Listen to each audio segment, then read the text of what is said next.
পশ্চিমবঙ্গের সব block sub division জেলাতে আইপ্যাককে সাথে নিয়ে তৃণমূলের লোকেরা এবং তৃণমূলের ভুয়া ওবিসি সার্টিফিকেট দিয়ে যারা ভিডিও হয়েছেন 15, 16, 17, 18 তার একটা ম্যাক্সিমাম পোরশন যাদের ওবিসি সার্টিফিকেট ইতিমধ্যে বাতিল হয়েছে এবং ফাঁকা খাতা দিয়ে যারা পিএসসিতে টাকা দিয়ে চাকরি নিয়েছেন, a big section of the WBCS, সবাই নয় কিন্তু বড় সেকশন, এরা এই স্ক্যামের সঙ্গে যুক্ত।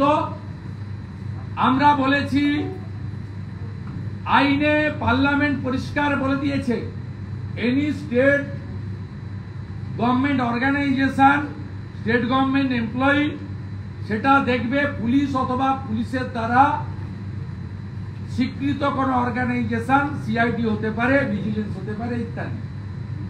Any central government organisation, central government employee, IAS, IPS, সবটা পরিষ্কার ভাবে বলা আছে। সেন্ট্রাল ব্যুরো অফ ইনভেস্টিগেশন তারা এটা দেখবে। আমরা প্রশ্ন করেছিলাম ইসিআই কার অর্গানাইজেশন, ইলেকশন কমিশনারের প্রতিনিধি বলেছেন ইউনিয়নের, মানে দেশের অর্গানাইজেশন। যদি দেশের অর্গানাইজেশন হয় তাহলে অরুণ গোড়াই যে এফআইআর, এই এফআইআর এ স্টেট পুলিশ কেন ইনভেস্টিগেট করবে, কেন সিবিআই ইনভেস্টিগেট করবে না?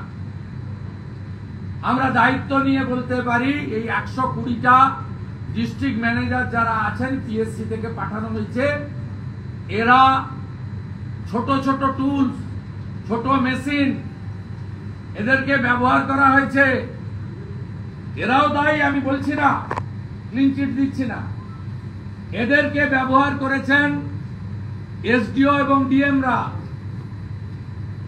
তাই এই কেস অবিলম্বে আপনি সিবিআই কে হ্যান্ডওভার করুন। উনি বলছিলেন সাব জুডিস, আমি বলেছি সাব জুডিস নয়। অরুণ গোড়াই কলকাতা হাইকোর্টে গেছে যে আমাকে দিয়ে করানো হয়েছে, সেন্ট্রাল এজেন্সি ইনভেস্টিগেশন চাই, কিন্তু কলকাতা হাইকোর্ট এখনো কোনো ইন্টারলগেটরি বা ইন্টারিম অর্ডার দেয়নি। স্বাভাবিকভাবে এটা সাব জুডিস এই মুহূর্তে নয়। আপনি চাইলে ইসিআই কনকারেন্স নিয়ে, লিগ্যাল ওপিনিয়ন নিয়ে উইদিন ফিউ আওয়ার্স এই কেস আপনি হ্যান্ডওভার করে দিতে পারেন সিবিআই কে। আমরা দায়িত্ব নিয়ে বলতে পারি, কাকদ্বীপের এসডিও মধুসূদন মন্ডল, দক্ষিণ 24 পরগনার ডিএম, যাকে ভাইপোর ডিএম বলা হয়, সুমিত গুপ্তা, এরা ডাইরেক্টলি ইনভলভ। আজকে যাদের জন্য অরুণ গোড়াইয়ের বিরুদ্ধে এফআইআর সাসপেন্ড হয়েছে, সেই আপনারা টিভি গিয়েছিলেন তাদের কাছে জিজ্ঞেস করতে কিভাবে নাম উঠেছে। সেই রোহিঙ্গা মুসলমান বলেছে আপনাদের সামনে যে আমি 10,000 টাকা তৃণমূলকে দিয়ে ভোটার তালিকায় আমার নাম তুলেছি। ইতিমধ্যে আমরা খুশি, রানাঘাট চাকদাতে যে বাংলাদেশি লোকের ভুয়া এপিক কার্ডের কেস সামনে এসেছে, সেই কেস এনফোর্সমেন্ট ডাইরেক্টরেট নিয়ে নিয়েছে, যেহেতু ফরেন মানি ট্রেল হয়েছে হেমা অ্যাক্টের আওতায়। এটা আমরা চাই, যেহেতু উনি বলছেন, এটা আমরাও বলছি, হ্যান্ডবুক পরিষ্কার, it's a central government organisation.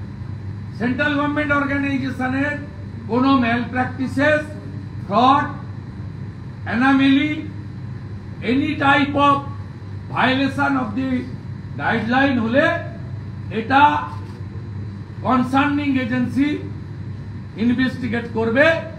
R central গভর্নমেন্টের ক্ষেত্রে ভারত সরকার বা তার অনুমোদিত সংস্থার ক্ষেত্রে বা কোনো কনস্টিটিউশন বডি বা autonomous body like election commission হলে এটা সিবিআই ইনভেস্টিগেট করবে। এটাই ছিল আমাদের বক্তব্য।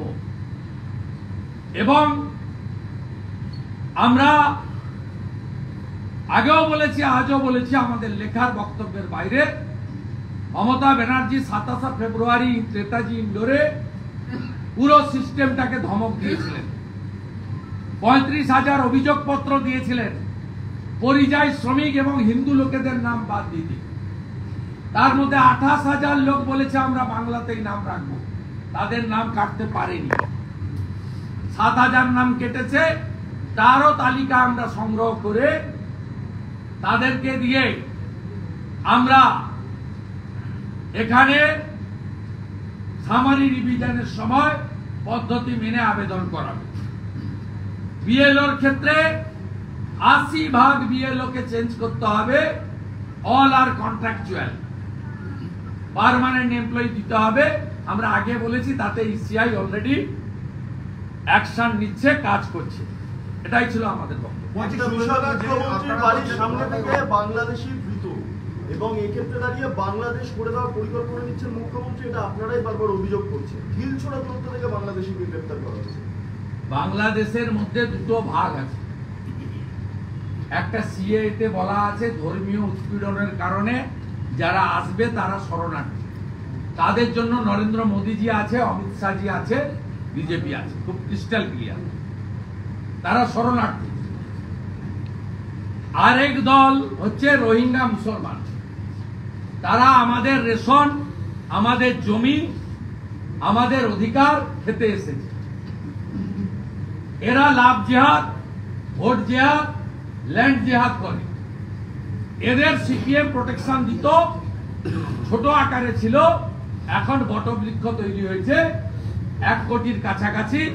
এটা মমতা ব্যানার্জি দেয়, কারণ তারা একদম চিহ্নিত ভোটার, তারা কোথায় ভোট দিবে সবাই জানে। তাদের বাড়ি প্রতি 1 কোটি টাকা করে দিলেও তারা জানে তাদের খালাকে, তাদের আপাকে, তাদের বুবুকে, তারা সেখানে ভোট। বলছে মন্টুরাম পাখিরা তৃণমূলের বিধায়ক, তিনি অভিযোগ করছেন যে জেলা শাসক বা তৃণমূল, আরে ওই ভোটার বলে দিয়েছে আমি 10,000 টাকা দিয়ে তৃণমূলকে ভোট দিই। মন্টুরাম পাখিরাও তো স্বীকার করে দিচ্ছে। সে সিবিআই ইনভেস্টিগেশন হওয়া উচিত। একদিকে কোর্টে গেছে অরুণ গোড়াই, অরুণ গোড়াই ধোয়া তুলসী পাতা নয়, তবে সাহস আছে অরুণ গোড়াই, অরুণ গোড়াই সাহস আছে। তিনি হাইকোর্টে গেছেন মধুসূদন মন্ডলদের কীর্তি ফাঁস করার জন্য। আইপ্যাকের প্রতীক জৈনরা প্রত্যেকটা BDO office, SD office, DM অফিসে কি করছে বলার জন্য। আমরা সিবিআই ইনভেস্টিগেশন চাই। আমরা সিও কে বলেছি আপনার কোর্ট পর্যন্ত